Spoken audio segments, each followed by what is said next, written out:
It was all green for some of America's bluest blue-chip companies, delivering better than expected earnings. And in the case of Goldman Sachs, the numbers were blowout, smashing through analyst estimates, echoing the strong results earlier this week by other big banks. In Goldman's case, a strong performance by its trading arm fueled its best quarterly numbers in years, confirming management's strategy of maintaining a business model critics said was too risky in the wake of the financial crisis.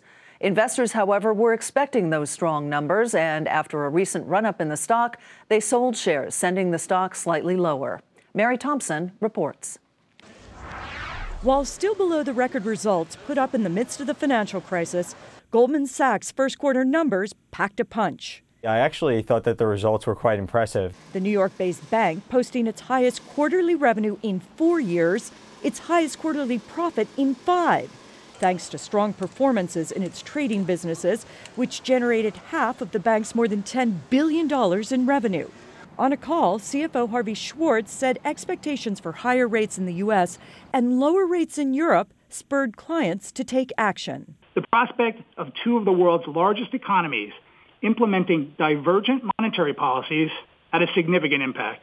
All of Goldman's businesses, investment banking, asset management, and the firm's investment and lending portfolio contributed to the more than $2.8 billion Goldman earned in the first quarter, as the bank held the line on pay and benefited from a lower tax rate.